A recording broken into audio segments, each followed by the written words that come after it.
morning, good afternoon, good evening. I think good afternoon for most of us if you're in Europe. We're waiting for some more people to join. I see a lot of people are joining. So we'll wait just a bit before we get started with this webinar. Meanwhile, you can see already we have multiple camera positions today. We are physically together in the office in Lithuania. And we have our own computers right here. Let's get used to this.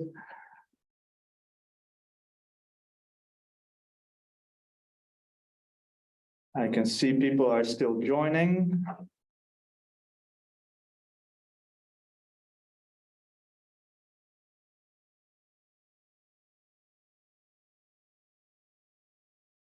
We have a look.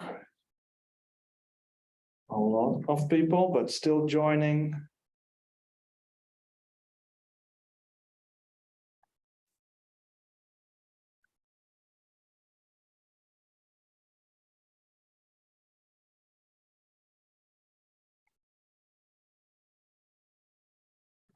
While some people are still joining, I can maybe tell something already, that for those of you who haven't joined our webinars before, we always try to make this as interactive as we can.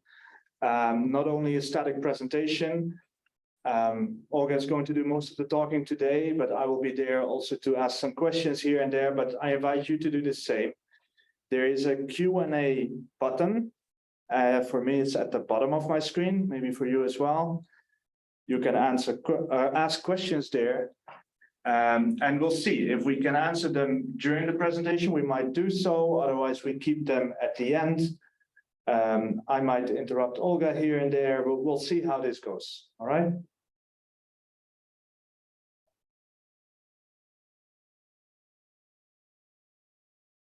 I suggest we wait one more minute and then we'll slowly get started.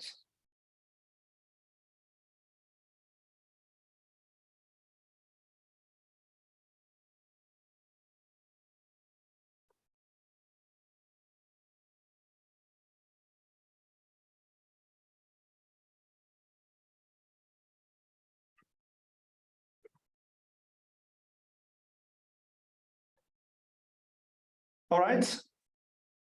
I will not let the ones who joined on time wait any longer. Maybe other people will join, but that's okay. You see, I'm still figuring out where to look. I see the room view there. Maybe I should focus here now, and then you will see me on the other camera from the side. All right. Jokes aside, welcome to this webinar. We are here together with Olga Asimaki and myself. We are in Kaunas, Lithuania today, although we're normally not here. So it's a nice occasion to be together and do this webinar live, at least for us in real time. Thank you very much for joining. We're going to talk about the integrated approach that we have for pharmacovigilance and medical information. We have Olga here today as the main expert on this topic. Olga is our head of global medical information and also international QPPV, based in Athens, Greece, but working for our headquarters here in Lithuania. Myself, my name is Martijn van der Leur. I'm Chief Operating Officer for Pharmacovigilance, Regulatory Affairs and Medical Information, normally based in the Netherlands, but also working for headquarters here in Lithuania. So, warm welcome everybody. To those of you who joined a bit later, I recommended everybody to ask their questions in the Q&A section of the Zoom. Try to find it in the toolbar somewhere. We would be very happy to receive your questions. We'll try to answer things maybe during the presentation, maybe after. As I mentioned before, we try to keep this a bit lively and not only a static presentation. So maybe with that, I would like to hand over to you, Olga. Thank you, Martijn. Good afternoon, everyone. And of course, Martijn, your input is very important.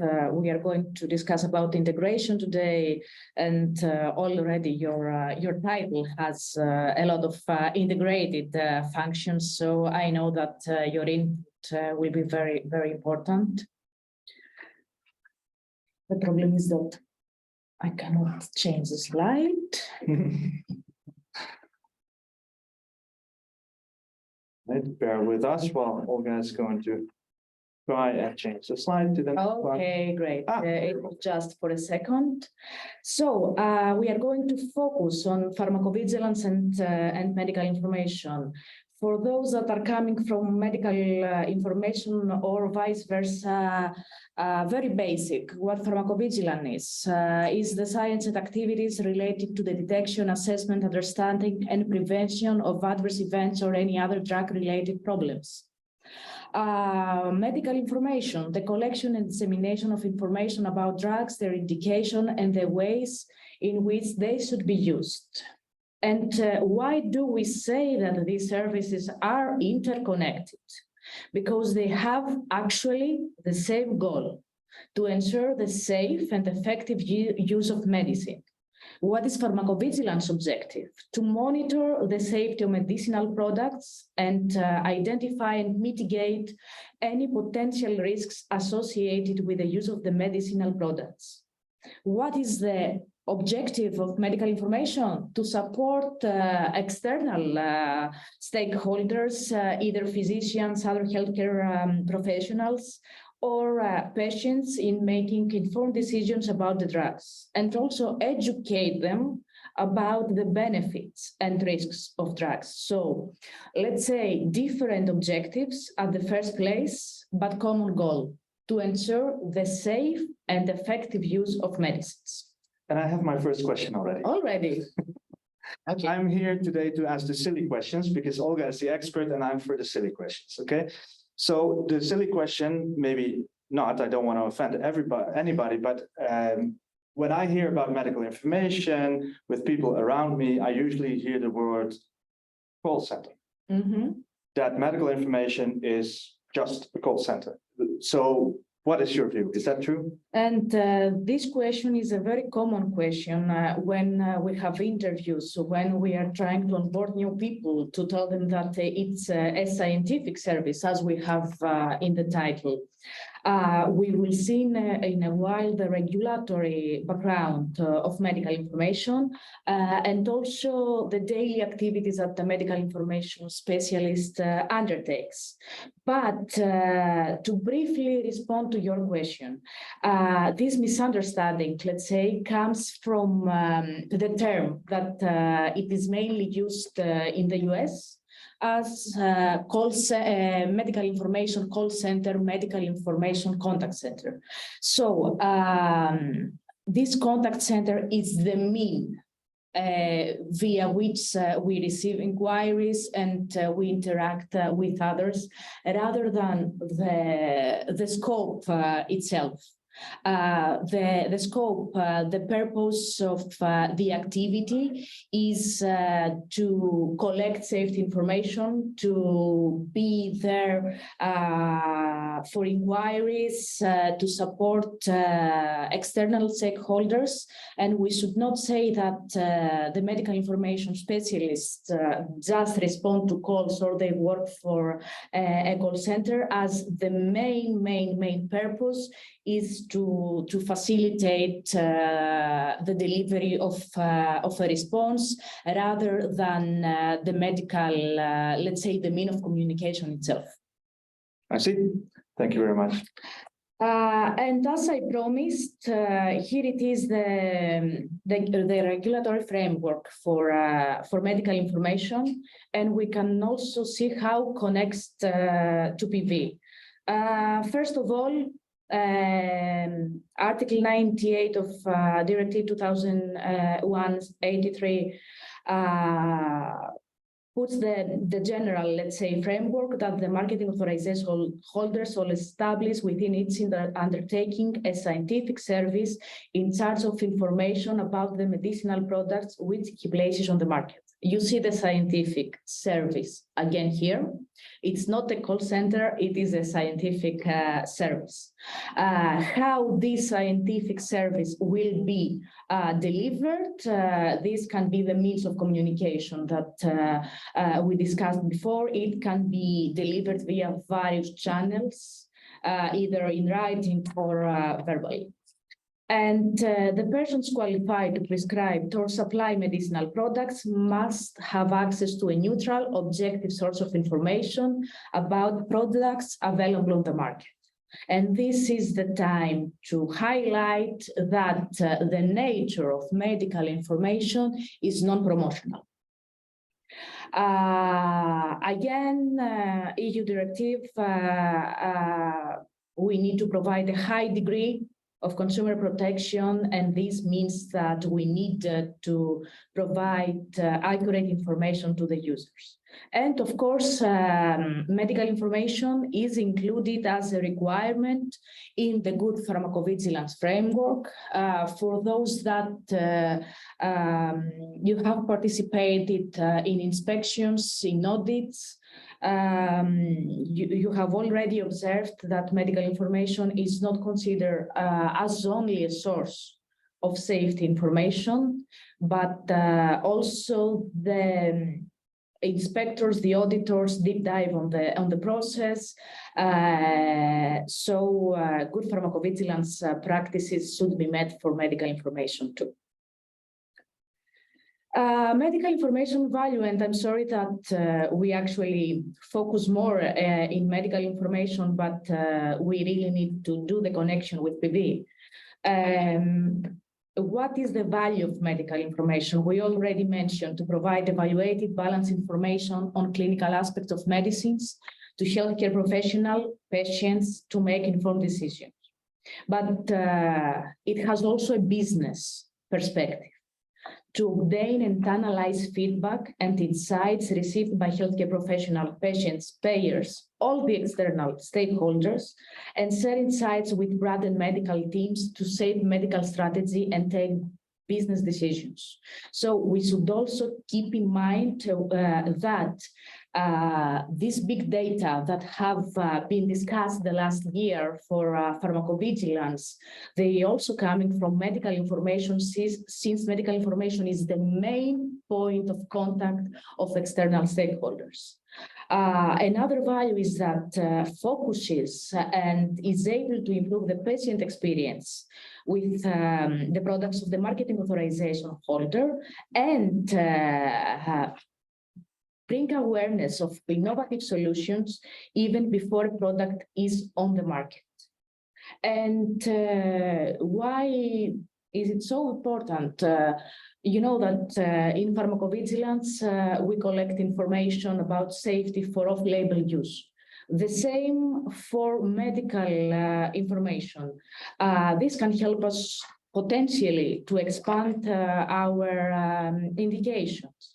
Also, an increase in a call frequency or in medical inquiries, regardless of the mean of communication, can help us identify early the need to address safety, efficiency, or quality issues. And of course, determine the high impact areas of focus of potential medical education, retraining, or product needs.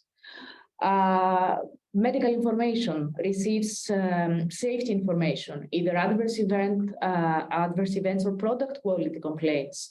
So trends can be identified. Medical information specialists can identify areas for improvement so that the final outcome, the patient outcome, can be improved. And another, let's say, this is another common objective for both pharmacovigilance and medical information, to have and analyze insights that can inform strategic decisions and advance additional business goals while reducing errors and make drugs use more efficient and safer. So we discussed at the beginning of the presentation about the common goal, and this is also how we can, the tool that we have to target the common goal, to analyze insights, analyze data. For pharmacovigilance, the analysis of data takes place in a safety database where we can flag drug safety signals early, assess risk, and interpret clinical trial results. From medical information, the data, the insights come from the medical information database. where we can identify R&D opportunities from the inquiries that we receive or from healthcare professionals that have tried the product in other indications or in another way of administration, improve patient experience, patient outcomes, healthcare delivery, and of course, facilitate the detection of safety information early. So this is another common, let's say, ground of pharmacovigilance and medical information that in their databases hold significant amount of insights. Sorry, Olga, there is one question already, but I'm going to extend it a bit. The question is, any requirements for a medical information database? But let me rephrase, because I also have a question. We didn't say this in the beginning, what our backgrounds are, but I come mostly from pharmacovigilance. That's where I spent most of my career. I was involved in safety databases very much. I still struggle today to explain to people how complicated the safety database is and what is so important there. How does this relate to a medical information database? And I think that would also answer the audience question about requirements for medical information. Yes. I think they're very connected, the questions. The biggest similarity, let's start from the similarity, is that both safety and medical information databases, usually in cloud, the modern ones, act as repositories of data about one or multiple medicinal products coming from various countries, various sources, of course. Safety database is a pool of ICSRs throughout product cycle, while medical information database is a pool of medical inquiries, adverse events, product quality complaints. And as we mentioned in the current slide that we see, analysis of data coming from both databases can provide us with different types of insights. Now, about difference is the purpose of the database. The biggest difference is the purpose. Safety database facilitate some regulatory requirements. The reporting of ICSRs, individual ICSRs or aggregate safety data. So there is detection of safety signal. There is a regulatory background behind it.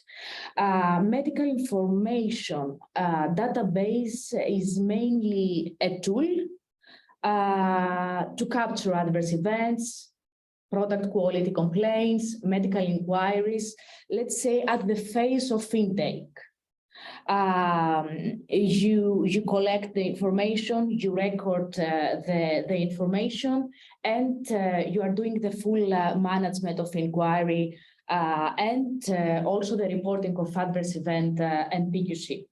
So sometimes I hear, I receive the question, can a medical information database replace a safety database? Of course not. The medical information database can be used, as we mentioned, for the intake, collect adverse events, PQCs, inquiries, put them in the system with no need to have handwritten notes or anything, and then send them to the relevant department. So I would characterize safety database as a regulatory requirement and the medical information database as a business tool. The question was if the medical information database is a requirement. It's not really a real requirement based on the legislation. However, during audits, during inspections, the marketing authorization holders should be able to show the full cycle of an inquiry, of an adverse event, of a product quality complaint. And this can be hardly documented and shown in an Excel.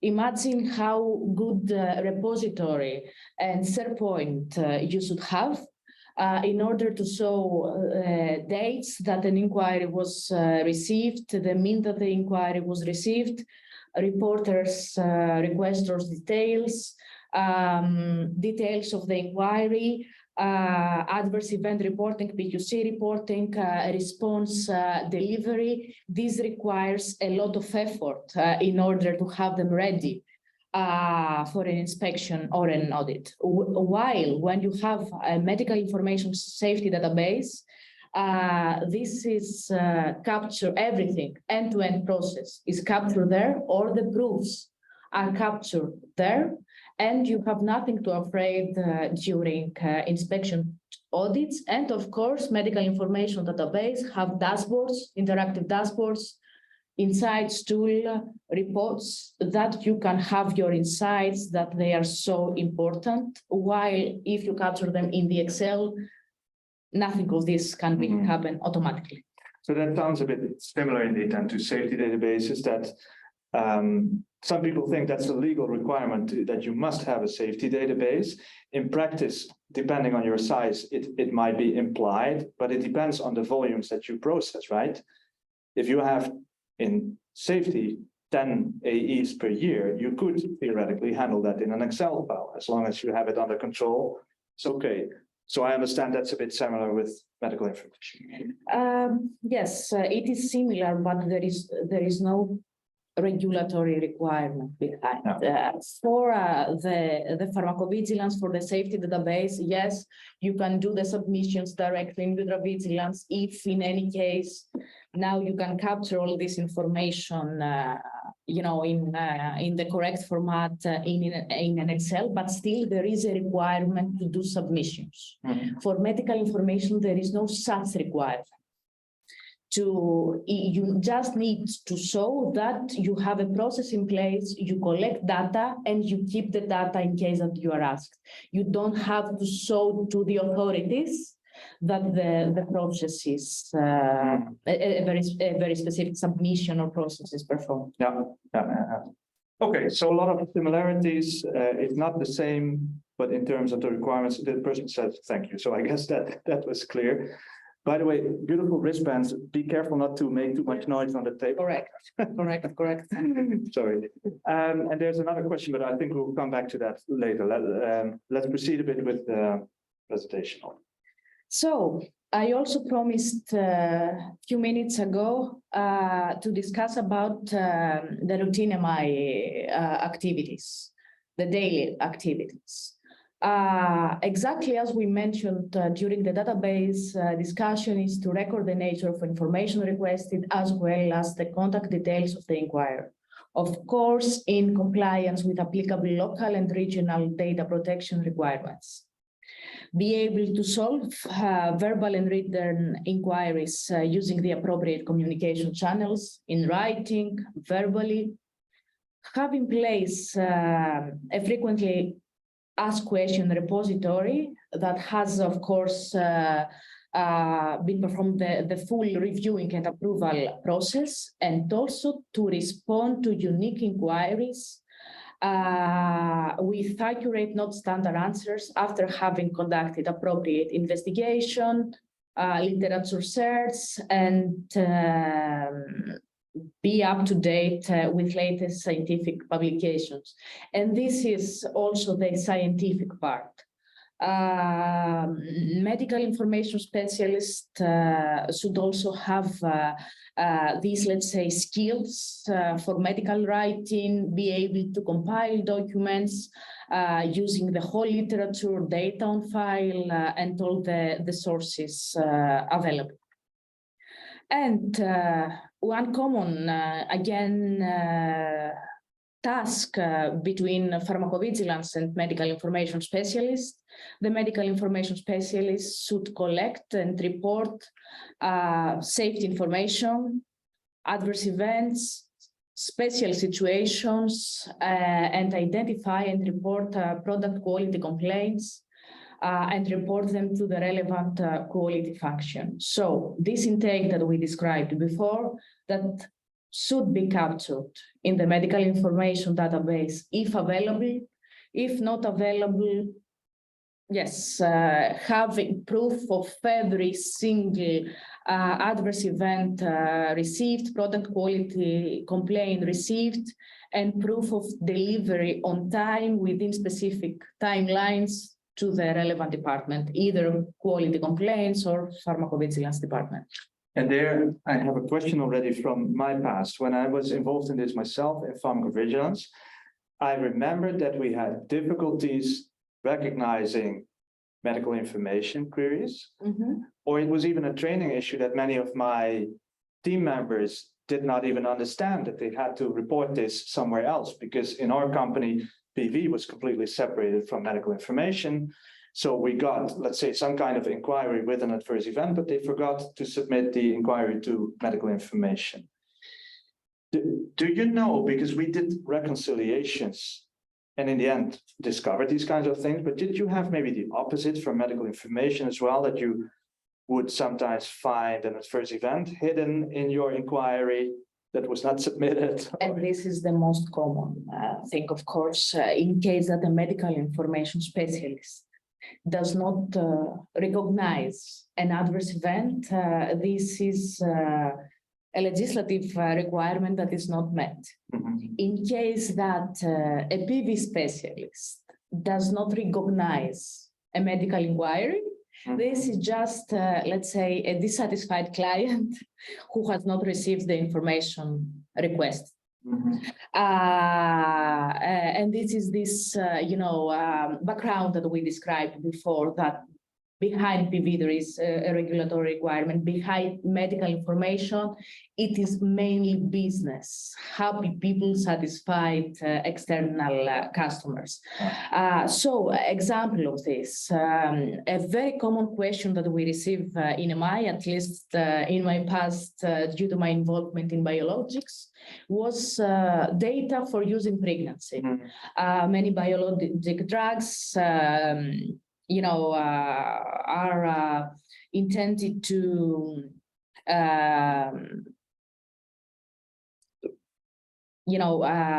not actually are intended for chronic diseases, for symptoms of chronic diseases. This means that the physician needs to take a risk-based approach if continues a drug to a pregnant woman or not. So a very common question is, can I use this product in pregnancy? Can you please send me information for use in pregnancy? In this case, a medical information specialist should clarify if this drug has already been administered or not, and report it to PV if this is the case, of course. So this can be a hidden special situation in a medical inquiry. Another common example can be, or actually the opposite, hidden medical inquiry. In an adverse event reporting, a person who actually calls to report a RAS, injection site reaction, and wants to learn about the management of this injection site reaction. This can also sometimes be lost and capture only the adverse event without forwarding the inquiry to medical information for addressing the medical request. So both situations are very common, but of course with different strength on outcome in case that a medical inquiry or an adverse event is missed. Yeah, and maybe well, what I said in the beginning, let's not stick too much to the presentation. If we can have a discussion that might be more interesting. What this makes me think of, that we had so often in my past, not biomappers, before that, these things with medical information, that it was so fragmented that we ended up asking periodic lists of all medical information inquiries where the PV people did their screening. Because this is maybe an obvious one, but even those pregnancy cases, we also had a lot. And still, they got lost by our good medical information specialists at the company, but they forgot about it because they took the pregnancy question very seriously. But from the PV angle, we were asking our colleagues, did you ask, was it already used during pregnancy? Or are you planning to use it during pregnancy? And if you don't ask that question as a medical information specialist, you don't know if it needs to go to pharmacovigilance or not. Of course, of course. Another use of medical information database, I believe, and another value. For example, in Biomapple's medical information database, we have a specific field if the question is related to a patient or not. Let's say that a medical information database guides you to ask specific questions and document them. In the previous example, the medical information specialist needs to go and see all the questions that the database have to complete all the fields. So needs also to complete if this question is related to a patient or a general question. In case that the physician asks a general question because, for example, has a presentation in a symposium or in a conference and just collects the data about the use in pregnancy. In this situation, the medical information will not tick this box, will not capture this information. So during an audit, can support its decision not to be reported to PV because it's not connected to a specific patient.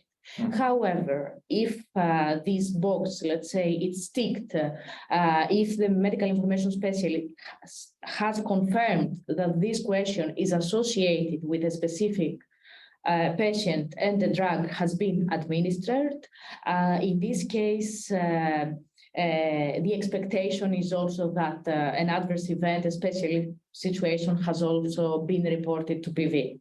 So by using a medical information database, you can hardly miss these events that needs to be reported because you have all the questions in front of you that cannot be captured in an Excel sheet. So that's another advantage of a good medical information database. And then, sorry, maybe one last question, which I had to think of. Actually, in this pregnancy example, again, where, we would be happy from PV side if the follow-up question is asked, like, did you already use it during pregnancy or not? At the same time, we were always very careful that you're not going to solicit a lot of information that the reporter did not share herself, because then it's a different type of report. If we want to call it a spontaneous report, then you're basically just listening, but not asking, like, did you have that? Did you have that? Did you have that? So how would these two correspond? Do you know how far you should go then? I think that the big difference is that in PV, if you have only a pharmacovigilance hotline, someone is supposed to call you to report an adverse event. In this case, we'll start from the adverse event. You need to do questions to obtain more information, but it's completely spontaneous. In medical information hotlines, when someone calls and you suspect that there is a hidden adverse event, at least you need to ask if your question is related to a patient. They have a chance to say no, but in case that the response is yes, that it's related, and I'm asking about an injection site reaction, how to manage it. In this case, you need to capture all the details. It's not still solicited, but you need to do the clarification questions because during an audit, you need to have a very clear and documented response about it. Okay. Good. Now, process related. How a non-integrated PVMI department may look like. And this is the example, Martijn, that we discussed before. Separate medical information and separate PV hotline. Either they are telephones, call centers, if they are different mailboxes, chatbot, whatever every company has. An inquiry is received by medical information specialists via email, phone, or other mean. They need to capture in the MI database all the inquiry details and safety data. Then they need to send to PV adverse event PQC report to the relevant department, either PV or QA, via the MI database or not. The PV department needs to collect the report and log the information in the safety database. But not only this, but also send back communication to the medical information to acknowledge that the information was received, sent the unique ID so that this is captured also in medical information database for future reference.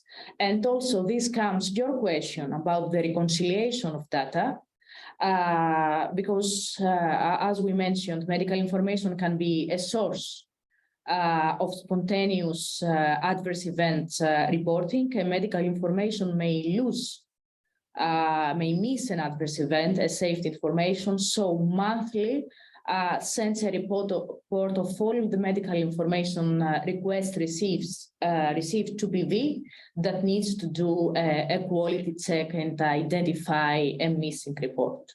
In parallel, exactly as we discussed before, if PV in PV hotline receives an inquiry, this hidden inquiry that I have injection site reaction and I need to know how to manage it, sends the inquiry to MI, sometimes also accompanied with the ID, the unique ID of the adverse event, so that medical information can show during an audit that this was already reported. And again, all the data should be captured in both databases. We can see that some of the activities of the tasks are duplicate and needs additional effort to be performed. Another task that is duplicated here is the participations of both medical information and pharmacovigilance in brand teams. Brand teams need these insights about the products that they have in market to take strategic decisions, and may either need to spend more time with MI and PV to collect the data, or they miss one of these departments' insights. And I'm going to the integrated PV and MI just to show you and connect the dots with the previous slide, that in case that we have integrated pharmacovigilance and medical information departments, they can provide insights to brand team, to medical affairs as a single function that can provide combined data. And what is very also important, we have a single pharmacovigilance medical information hotline. The inquiry, the safety report is received by a single person that is an expert in pharmacovigilance and in medical information.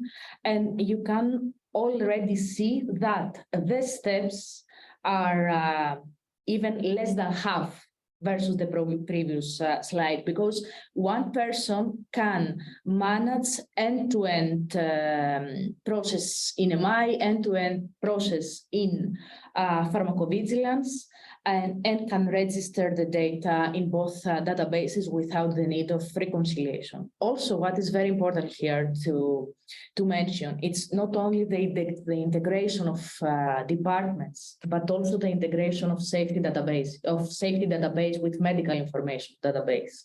In this case, the data from medical information database are automatically transmitted to the safety system. And because these systems can freely communicate, the reports are automatically reconciled. So this is an additional advantage of integration, this time not only integration of functions, but also integration of systems. Hmm. And I'm thinking about, these are a lot of integrations already, but in terms of processes, could there be anything else like overlapping between PV and MI? Processes, we already mentioned the reporting part, KPIs is another part, testing, availability testing. If you have a requirement for 24/7 availability for both medical information and pharmacovigilance, you need to duplicate all the effort. Sometimes even standard operating procedures can have common, let's say, sections, and may also not only duplicate information but contradict with the information. So yes, this is a very good question, because on top of those that we already mentioned, the testing thing, that the availability, standard operating procedures, find backups, deputies for different departments of medical information, and pharmacovigilance put additional and require additional effort. Mm. Yeah, and I started to realize only more and more after working with you together how many overlaps there are.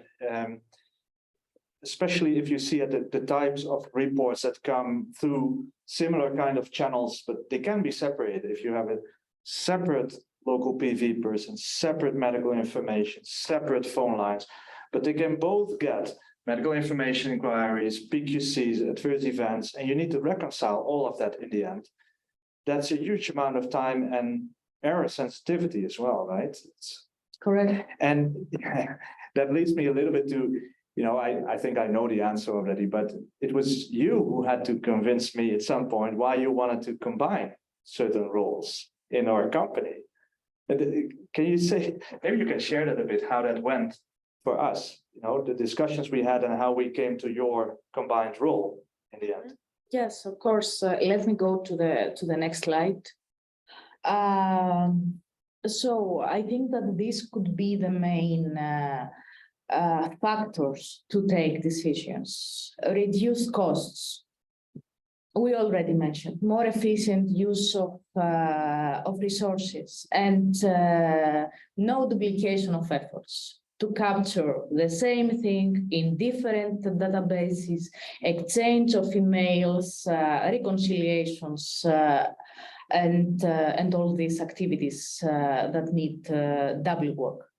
Reduced number, of course, of resources to recruit, manage, and train, and reduced management costs where pharmacovigilance and medical information demands are low.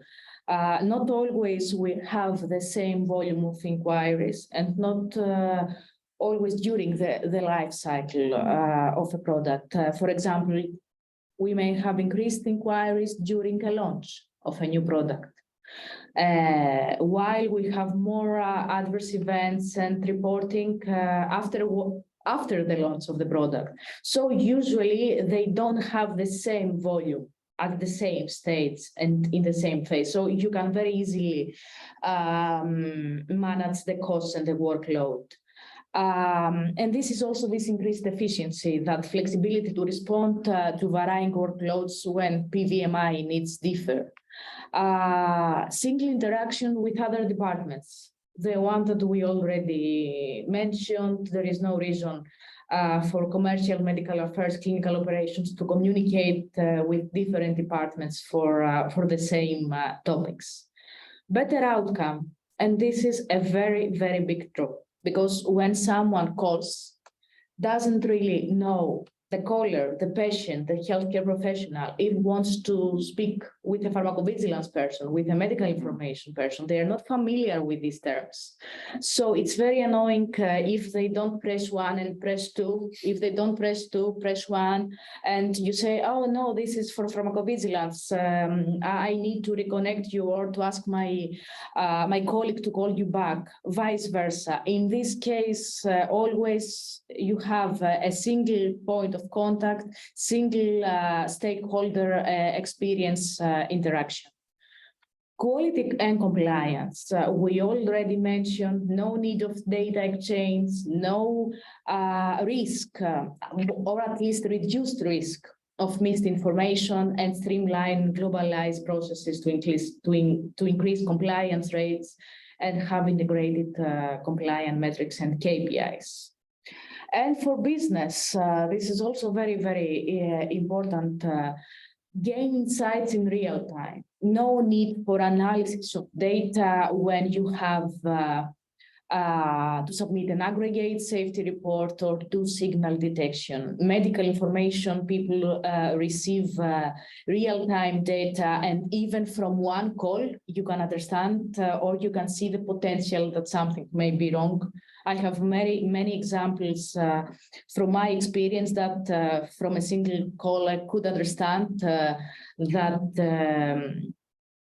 an error, a medication error, may be more frequent in the future because, you know, if someone misunderstood something, it's very possible also others to misunderstand it. So it's a potential medication error for pharmacovigilance and a trend for medical information when you receive this inquiry more than 2 times. And of course, this leads to develop a stronger benefit risk profile and improve identification of at-risk patients because you can analyze the data real time and not only when the pharmacovigilance process is required.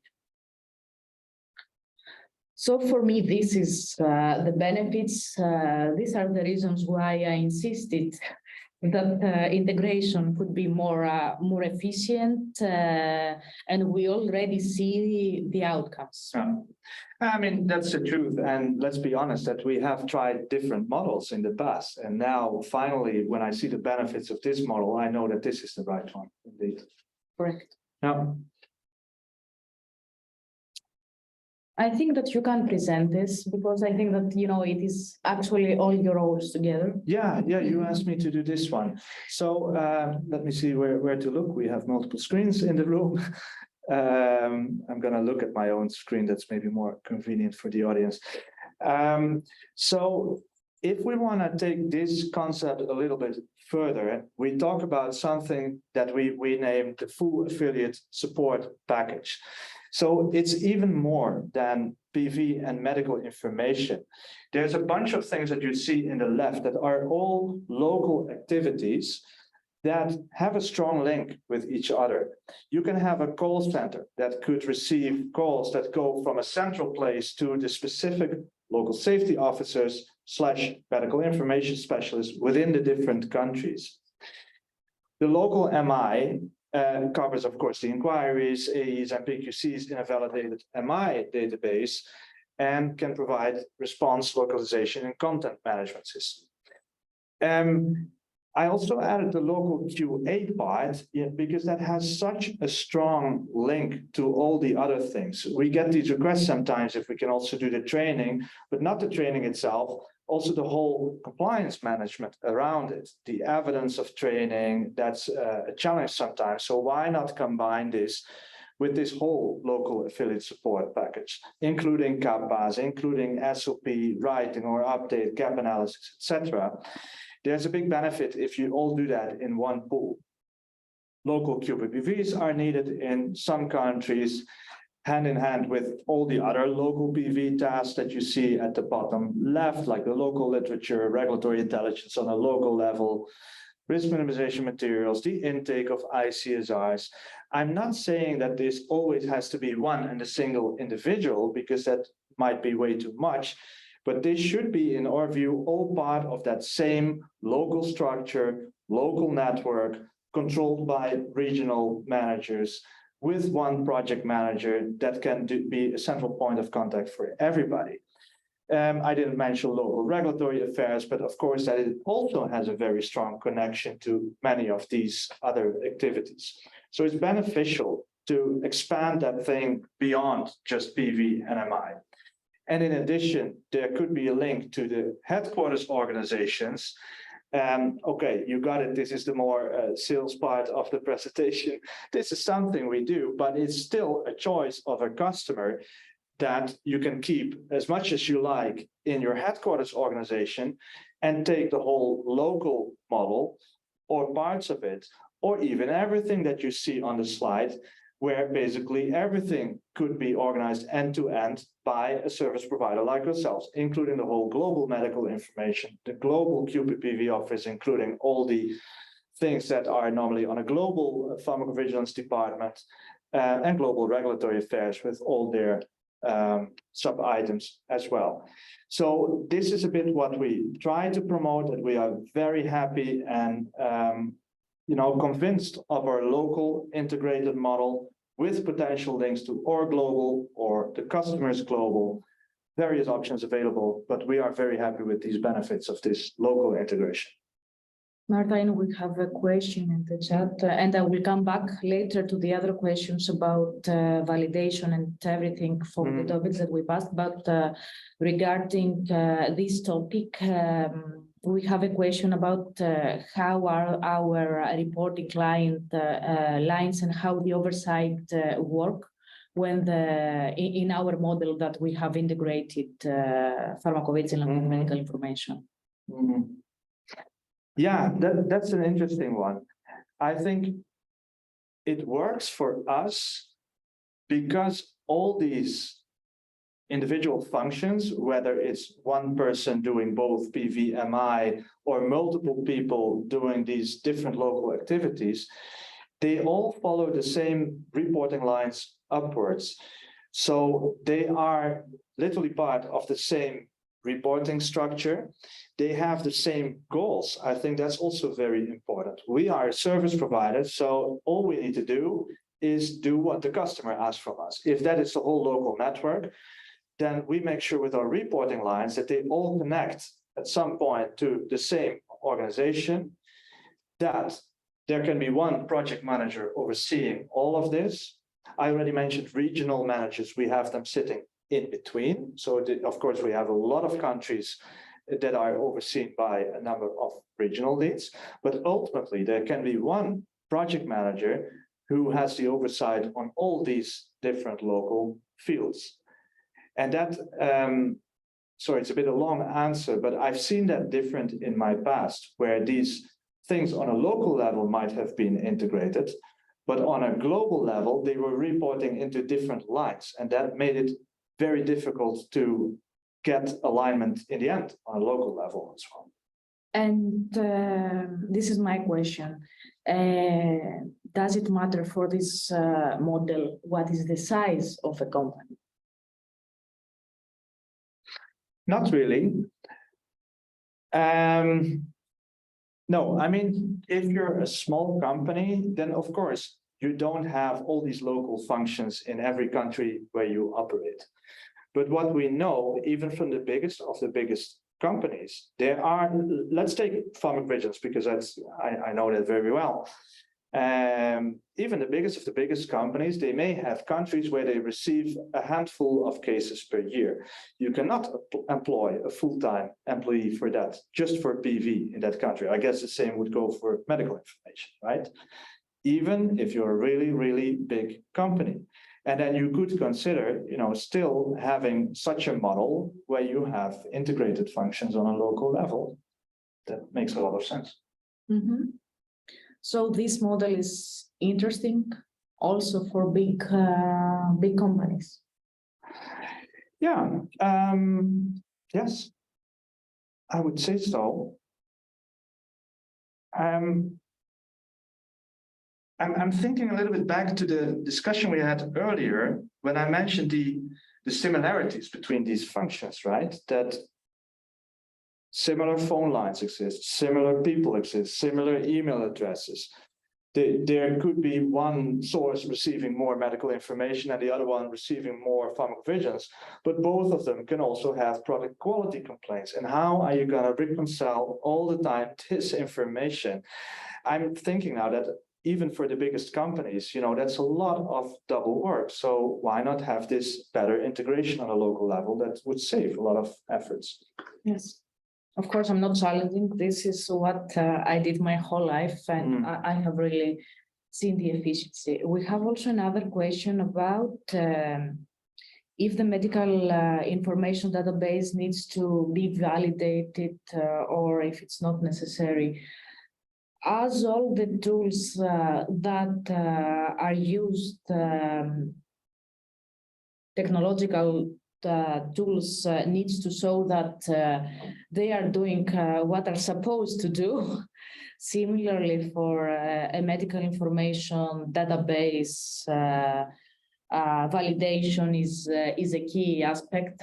We need to have validation to show during an inspection and audit that the medical information database is doing exactly the description of the services and the activities that needs to capture.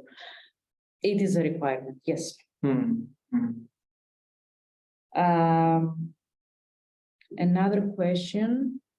We now have discussed integration at the adverse event entering level. What about PV investigations outcome, signal detection? Do you also integrate these outcomes with MI? It is really not reasonable to communicate them back to medical information. The safety information received by medical information is communicated to PV, enter into medical information database for signal detection and for further analysis. When these data are important to be integrated with MI is when you create and develop a standard response document about safety, about safety profile of the product. In this case, yes, the question is correct. Medical information should have access in this information. However, there is no, let's say, integration of pharmacovigilance database with MI to transfer data from a PV database to MI. Only MI with pharmacovigilance to report adverse events and to cross-reference ID numbers for future use. This question is very reasonable and valid, of course, for the access of MI people to data on file, adverse events and safety reports in order to be able to develop custom or standard responses. And if I continue a bit, I think in the end, there is integration, but there's a whole bunch of steps in between. If you follow the whole signal detection process from pharmacovigilance, and the conclusion is we have a new adverse event to be added to the SMPC, then you go with your regulatory colleagues and your whole decision board on whether you put that in your SMPC or not. If the answer is yes, from there, standard response documents in medical information would be adjusted again. So then you close the loop and say, yes, from now on, we have updated information based on the signaling process. Exactly. But that's a more complicated thing than just one transfer between PV and MI. I don't think it's like this, right? Correct. No. Correct. And thus, I think that we are very close to the end. Yes, exactly. Oh. Let me also, but again, go to the final remarks. All the companies, all the attendees already know it, are under pressure to reduce costs while maintaining local country compliance in an evolving environment with continuous regulatory changes. So it's not only important to find ways to be efficient, but also to break down silos and say how different functions better work together, mainly when they have same goals and same operational background. Integrated approach between pharmacovigilance and medical information, that was really our topic today, is anticipated to drive the market, and all the marketing analysis show this for the future in order to optimize the accuracy of the delivered information between patients and healthcare professionals, and offer cost efficiency, risk mitigation, increased compliance, and organizational agility. And this is exactly what we analyzed during today's discussions in all the previous topics and slides. And I think that we are done. Spot on with the time. I think there's maybe a few questions that we couldn't really address. We always get a little bit too excited. If you move to the last slide, Olga, because we're right on time to close out. Do they still move your slides or no? Right. Yes. Not two. Yeah, this one. So thank you very much for your engagement, for your interaction. We answered most of your questions. If there would be any questions afterwards, you know where to find us. We have our contact details over there. It's bd@biomapas.com. It's always our pleasure to talk with any of you, whether that's about business or just sharing some information. Please don't be shy. We're here to talk with you. I would like to thank you, Olga, very much. I think this was really interesting. Thank you for all the preparations done. Thank you to the audience. It was a pleasure having you, and we hope to welcome you again in one of our next webinars. Thank you very much. Have a nice rest of your day. Thank you, everyone. Thank you.